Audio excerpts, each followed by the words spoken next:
Bonjour à tous, j'espère que vous allez bien. Bienvenue dans cette vidéo pour mes coups de cœur de la rentrée littéraire de 2025, qui est une rentrée littéraire pour moi incroyablement réussie. J'ai trouvé beaucoup de pépites, beaucoup de livres m'ont plu. Il y a aussi des premiers romans, donc des auteurs qui ont publié leurs premiers romans qui m'ont plu, et ça pour moi c'est le signe d'une rentrée réussie. Il y a beaucoup de français. J'ai pas fait de favoritisme, mais c'est vrai que là les français ont fait très fort. Je suis désolé pour la qualité de l'image et du son. Je vais essayer d'investir dans un micro, dans une caméra, pour avoir une meilleure image, un meilleur son. Pour l'instant, je fais un peu avec les moyens du bord. Je suis désolé, mon ordi il est un petit peu fatigué. Donc voilà, je m'en excuse par avance. On va commencer tout de suite par le premier. Bon, alors en plus, on commence par un très gros coup de cœur dès le début. Ça s'appelle Sans Éden de Maïa Thirier. Je le pose là et je vais vous l'afficher parce que je préfère avoir les mains libres. C'est vraiment un roman. Alors, maison d'édition, je vais vous les dire quand même.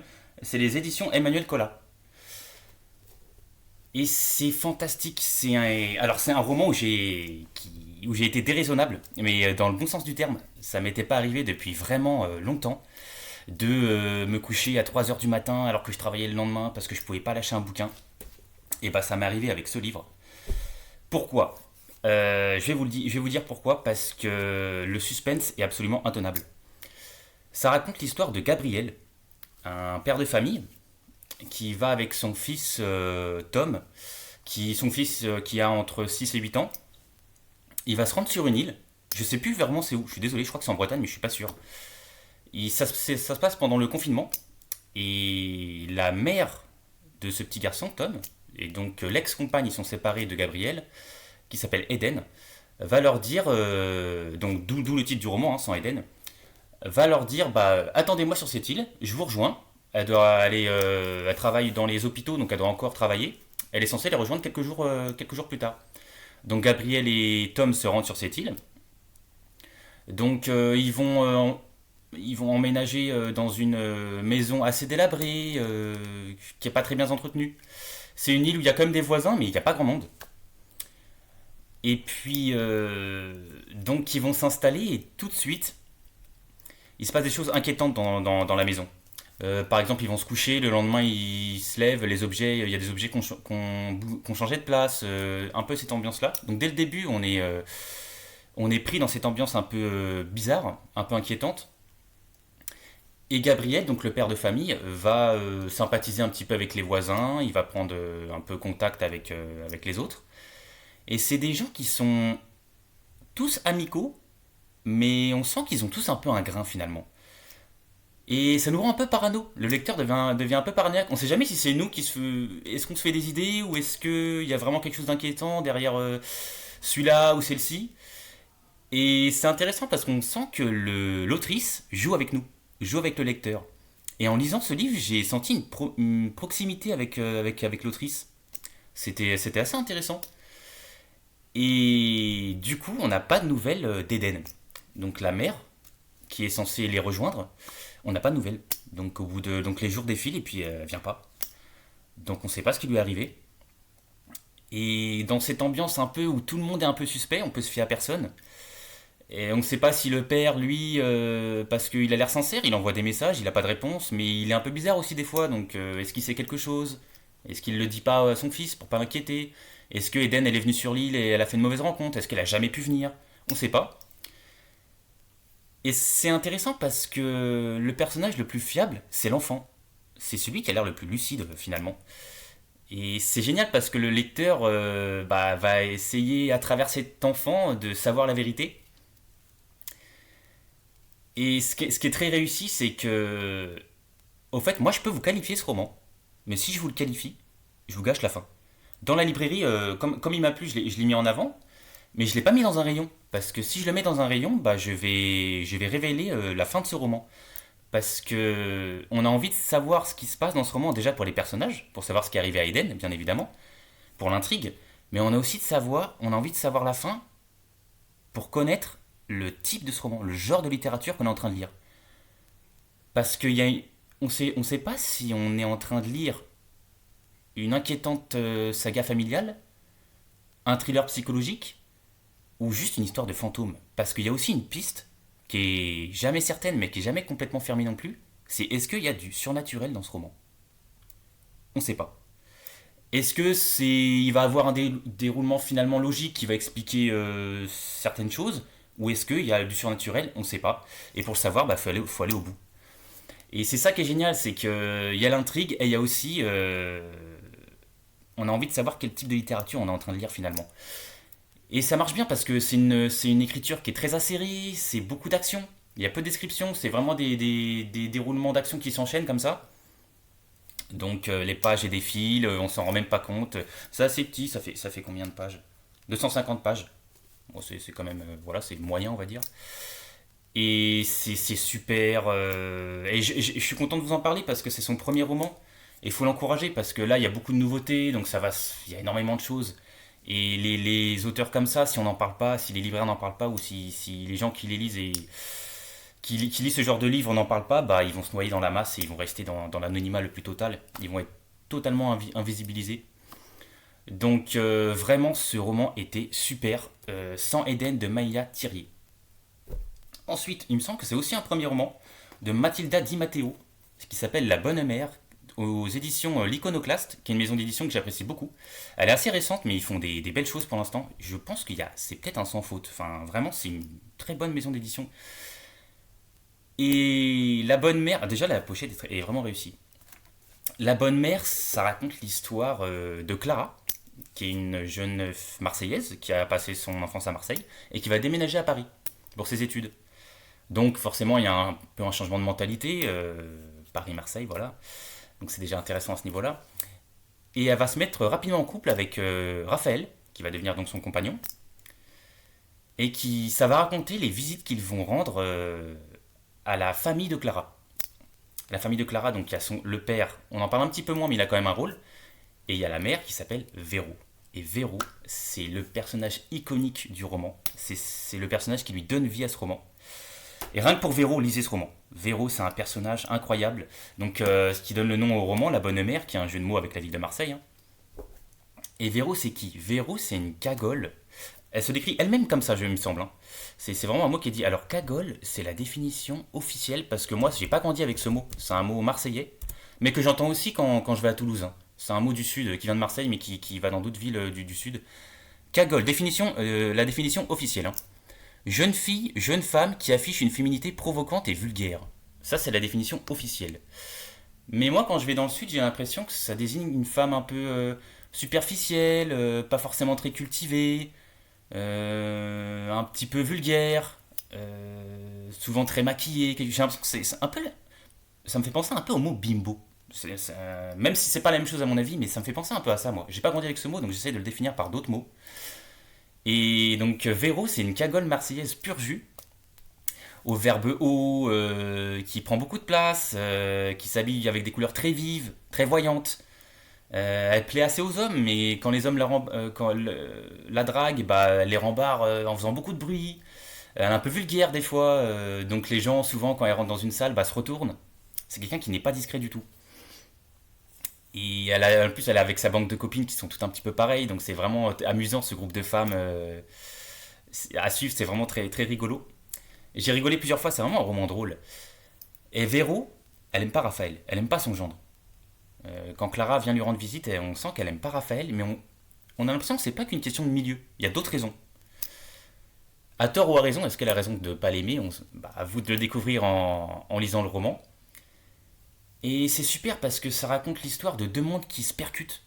Parce que Raphaël, lui, il vient d'un milieu. Alors Véro, elle vient d'un milieu beaucoup plus populaire. Pas forcément pauvre, mais populaire, on va dire. Et Raphaël, lui, il vient d'un milieu beaucoup plus bourgeois. Discret, où on fait attention à l'image qu'on donne. C'est très catholique. Donc c'est un monde qui est vraiment à l'opposé. Qui est beaucoup dans la retenue. C'est quelqu'un qui montre peu ses émotions, Raphaël. Et du coup, bah, c'est détonnant parce qu'avec Véro, bah, des fois il est mal à l'aise parce que c'est quelqu'un qui fait beaucoup de bruit, qui des fois, même quand elle a de la visite, elle est à moitié dénudée, elle est pas du tout pudique. Et donc, c'est vraiment un roman identitaire. Ça parle beaucoup de la question d'identité. Et c'est un roman aussi drôle. Je tiens à le souligner parce que c'est pas si fréquent finalement des romans drôles. Tout le roman n'est pas drôle, hein, mais il y a des scènes qui sont vraiment rigolotes. Mais c'est aussi un texte bigrement humain. parce que ça parle de ces liens familiaux qui sont pas parfaits, mais qui tiennent malgré tout. Et bah c'est ça, on n'échappe pas à sa famille. Clara, elle a envie de goûter, entre guillemets, à ce milieu que Raphaël lui offre, à Paris, un milieu beaucoup plus bourgeois. Et bah, on n'échappe pas à sa famille, on y reste, quoi qu'il arrive. Et ça raconte aussi ça, ce roman. Et c'est génial parce que, en fait, ce qui est intéressant, c'est que le personnage de Véro, si vous lisez ce roman, on n'aura pas le même avis, je pense. Chacun aura un avis différent parce que Véro, est-ce que c'est une bonne mère? On se pose tout le temps cette question parce que. Alors, c'est une mère aimante, ça, il n'y a pas de doute. Et c'est un peu la question qu'on se pose tout le long du roman. Est-ce que c'est une bonne mère? Est-ce qu'elle fait les choses correctement? Donc, c'est assez émouvant parce qu'au fait, bah, ça raconte ça. C'est que ça raconte qu'on n'est pas parfait, on essaie de faire les choses comme on peut.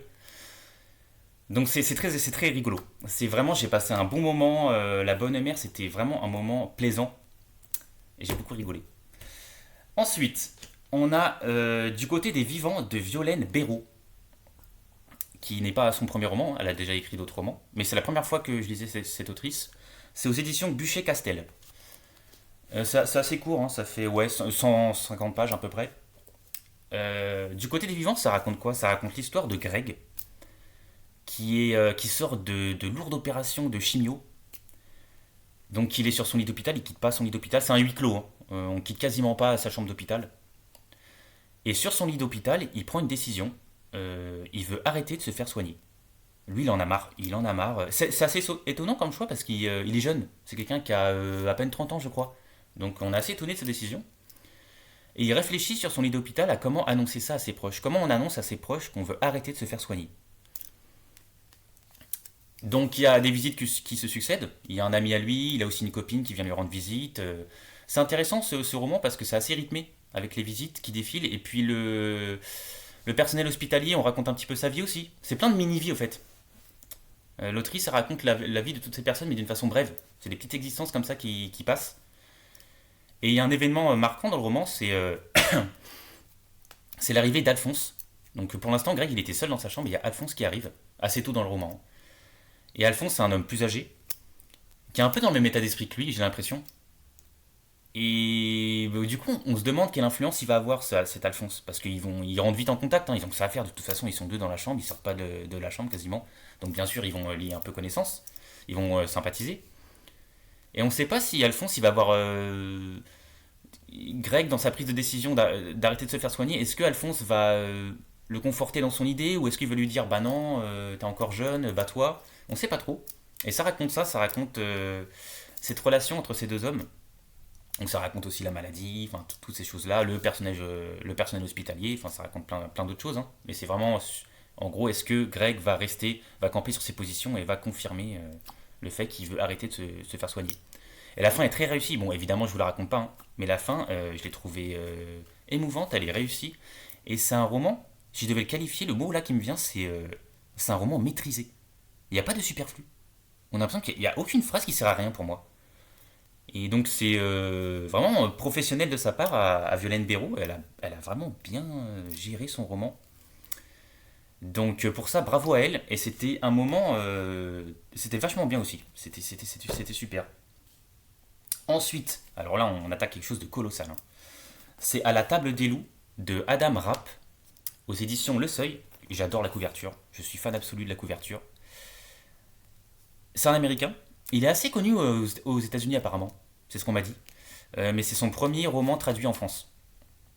C'est là, on est sur quelque chose de plus épais, hein. Ça fait 500 pages à peu près.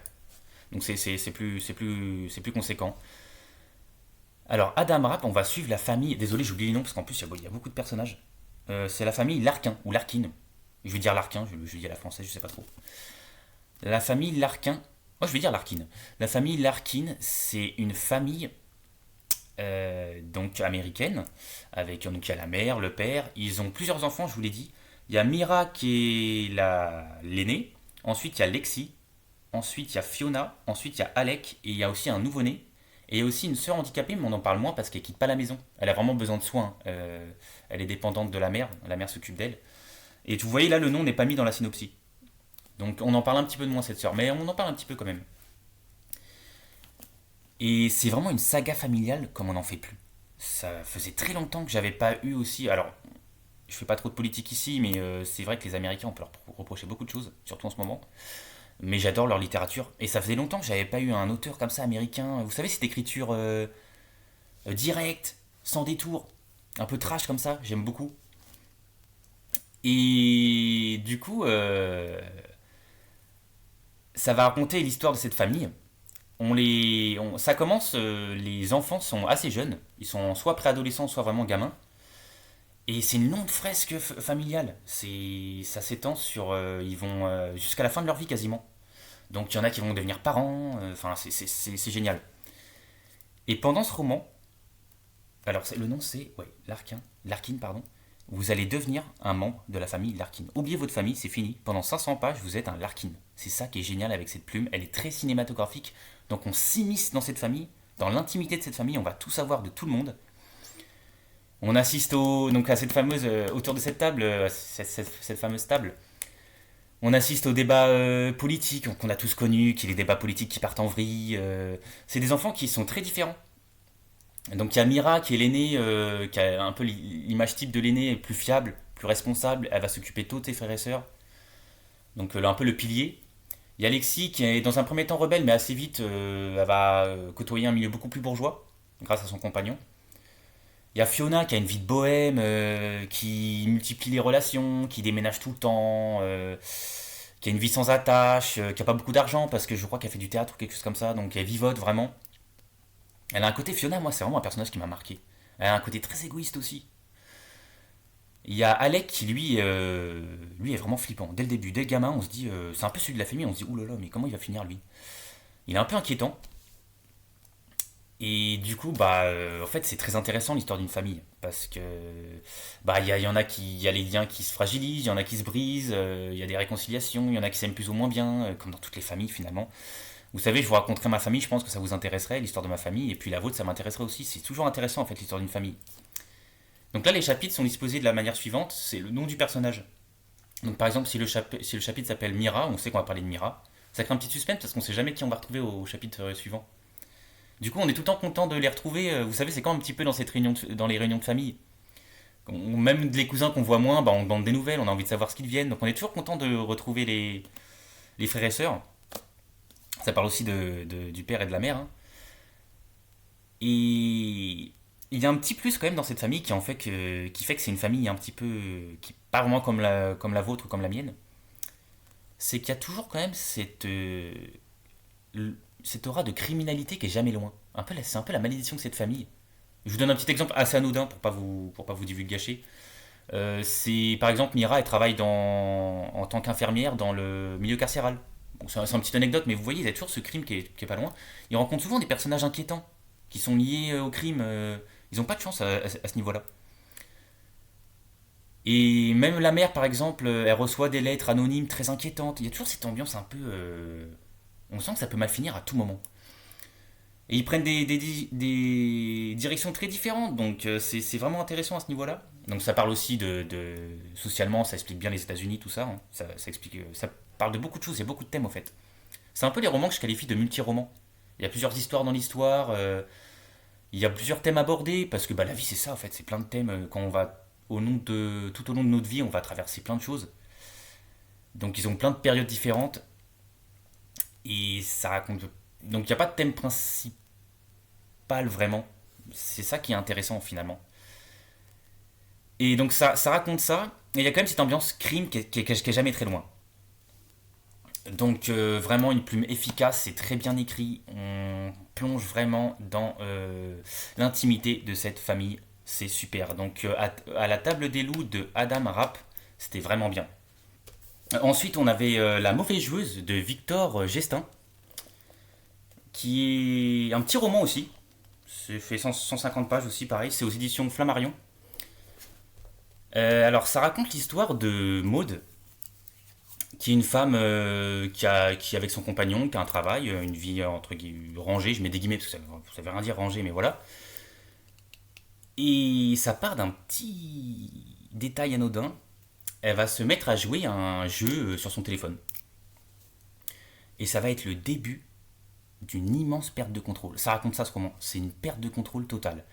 Ça parle d'une femme, parce que Maud, on va se rendre compte qu'elle a été longtemps, pendant des années, addicte au jeu. Et on arrive au moment où elle reprend contact avec ses addictions. Elle replonge, entre guillemets. Et ça, c'est assez intéressant parce que c'est une addiction un peu atypique. On connaît l'alcool, on connaît les drogues, enfin c'est quelque chose enfin, de très répandu malheureusement. Mais addiction au jeu, et vu que c'est un personnage féminin, c'est intéressant parce que bah déjà on sait que les femmes, il y a ce côté, les femmes sont en général plus jugées quand elles sont addictes à quelque chose que les hommes. Donc ça rajoute un petit peu ce jugement, ce côté un peu honteux. Et c'est intéressant aussi parce que bah, comme c'est une femme, elle va pas forcément dans les PMU, elle joue pas au poker, qui sont des milieux encore un petit peu masculins encore aujourd'hui. Elle est addicte à n'importe quel jeu. Ça peut aller du Monopoly au bowling, enfin vraiment c'est n'importe quel jeu vidéo, n'importe quoi. Elle est addicte à cette adrénaline de jouer finalement. Et ça va raconter, elle va rechuter, ça va raconter, c'est une rechute. Et ça explique très bien ce que c'est qu'une addiction, ce que ça provoque dans le cerveau, la satisfaction, la frustration que ça provoque. C'est très très bien expliqué. Et finalement, ça part d'une addiction assez atypique, mais ça nous englobe tous parce qu'on va se rendre compte, même moi je me définissais pas forcément addict à quelque chose, on est tous addicts finalement. On est tous addicts à quelque chose. Il y a aux écrans, n'importe quoi. Et c'est intéressant parce que on va se reconnaître là-dedans. Dans un personnage qui a une addiction qui n'est pas forcément la même que la nôtre, mais et c'est une écriture qui est très précipitée. Elle court beaucoup, c'est vraiment une fuite, une course-poursuite comme ça vers ouais, elle essaie vraiment de fuir son addiction, mais elle n'y arrive pas. Donc c'est des images vraiment qui se succèdent très rapidement. Il me semble que je l'ai lu d'une traite aussi. C'est pareil, il me semble que je l'ai lu, ouais. Et c'est super parce que en fait on arrête assez vite tout jugement. C'est ça qui est intéressant. Et on a juste envie de comprendre. C'est ça, c'est le roman, on a envie de comprendre ce qui se passe dans le cerveau de quelqu'un d'addict. Donc très très réussi. C'est un petit bouquin de Victor Gestin que je connaissais pas. C'est un auteur que je connaissais pas. Je crois pas que c'est son premier roman. Non, c'est pas son premier roman. Et j'ai assisté quand il a présenté son bouquin, Les libraires, on va aux rentrées littéraires des différentes maisons d'édition. On n'y va pas à toutes parce qu'il y en a plein, hein. Mais j'avais été à celle de Flammarion et donc il avait présenté son roman. Donc ça le concerne, c'est assez autobiographique. Il racontait qu'il avait un peu, lui, ce rapport au jeu un peu excessif. Mais il a pris un personnage féminin pour rajouter un peu cette. Déjà, lui, pour mettre une distance avec son personnage, mais pour rajouter ce côté, quand c'est une femme, qu'est-ce que ça rajoute en plus. Donc c'est très intéressant.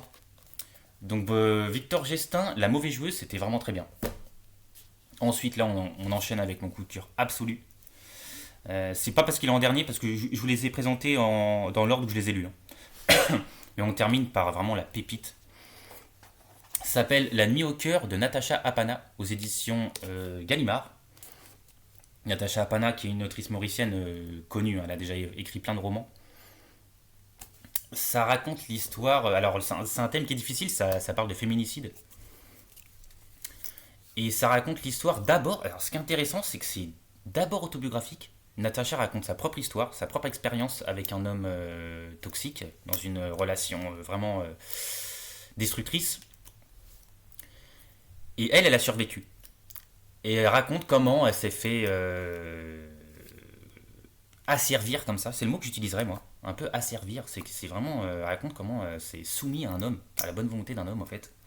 Donc elle est adolescente quand elle rencontre cet homme et lui il est beaucoup plus âgé. Donc ça crée tout de suite c'est un peu ce déséquilibre. Donc ça parle de son histoire. Donc ça c'est le tronc et après il y a les branches. Ça va parler d'histoires d'autres femmes. Donc c'est une autobiographie mais qui est nourrie d'autres histoires. Notamment de Emma et de Shaines qui sont deux femmes qui vont mourir sur le coup, pas forcément sous les coups mais qui ont été assassinées par leur mari. Donc deux féminicides, hein. Et alors c'est intéressant pour plein de choses, pour plein de. Bon déjà l'écriture est incroyable, hein. Voilà, donc c'est très très très bien écrit. Les émotions pardon, qu'éprouvent ces différentes femmes sont très bien décrites. Et ça se passe aux îles Maurice, donc moi c'est un pays que j'ai jamais été, que je connais pas du tout. Ça parle beaucoup de Shaines, mais en tout cas c'est le personnage qui m'a le plus marqué. Qui est une femme, donc voilà, qui vit à l'île Maurice, qui est une femme. elle est musulmane, donc c'est pas ma religion. Moi, je suis un homme, je suis en France. Et pourtant, j'ai réussi à comprendre ce qui s'est passé. Et c'est là le talent de l'autrice, c'est qu'elle a réussi à me plonger dans la vie de cette Shayness, de cette Emma, de Natasha, donc. Et alors, c'est utile pour. Déjà, c'est un roman informatif. Moi, en tant qu'homme, ça m'a beaucoup informé sur beaucoup de choses. J'avais déjà lu des livres là-dessus, hein. Mais là, c'est une pluie d'informations qui nous arrivent au niveau des émotions qu'elle ressentent.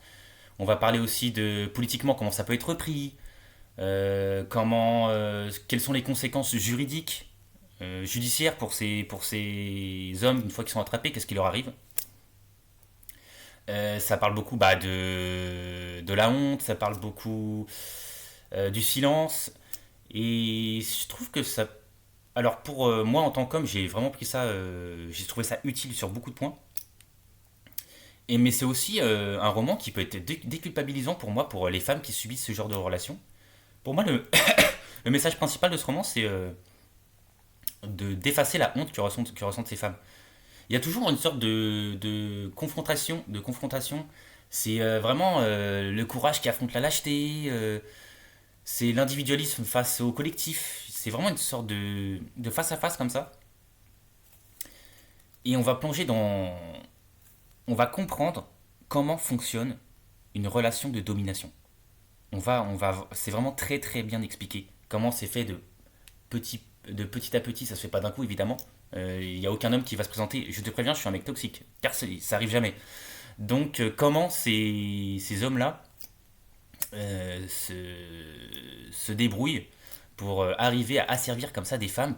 Alors des femmes, c'est là où je trouve que c'est déculpabilisant parce que c'est des femmes qui sont, par exemple, chez Inès, c'est une femme assez sûre d'elle, qui a une bonne image d'elle-même. On pourrait avoir ce cliché de les femmes qui se font, qui rentrent dans ce genre de relation, c'est forcément des femmes qui ont une mauvaise opinion d'elles, dans des situations précaires, affaiblies ou quoi que ce soit. Et là, pas du tout. Shaina, c'est une femme assez entreprenante, qui a une bonne image d'elle-même, assez sûre d'elle, et pourtant ça lui arrive aussi. Donc c'est vraiment le message, ça peut arriver à tout le monde. Donc n'ayez pas honte. C'est un peu le message que j'ai ressenti moi de ce roman, le message principal c'est celui-là. Et du coup, c'est très très bien documenté, j'ai envie de dire, je mets des guillemets, mais c'est ça. Et on s'immisce dans les émotions de ces femmes, de comment elles le subissent. Et pour une des femmes, comment elle a réussi à s'en sortir. Donc c'est très intéressant, donc c'est très dur évidemment parce que c'est un sujet qui est très difficile et ça raconte tout. C'est vraiment un roman qui raconte tout, il n'y a pas de voile sur quoi que ce soit. Donc bravo Madame Apana parce que c'était incroyable. Donc La Nuit au cœur de Natasha Apana, qui est vraiment peut-être la plus grande réussite de cette rentrée pour moi. C'est vraiment un bijou. Incroyable ce roman. Voilà, désolé, je suis un petit peu malade, donc j'espère que ça a été. Voilà pour cette rentrée littéraire de 2025. Je vais continuer à lire quelques livres de la rentrée, je pense. Et après, je vais partir sur autre chose. Je vais lire un peu de fond. J'ai envie de lire un policier. Je pense que je vais lire un policier. J'ai aussi un compte Instagram qui s'appelle Le Libraire du Millefeuille, donc pareil. Donc c'est des contenus un petit peu plus courts, forcément. C'est des petites vidéos, c'est beaucoup de photos aussi. C'est des citations, tout ça. Donc si vous voulez voir, allez-y. Et puis, n'oubliez pas de vous abonner. Et puis je vous dis à bientôt pour une nouvelle vidéo, j'espère avec une meilleure image et un meilleur son. Donc merci à tous d'avoir suivi cette vidéo et puis à bientôt.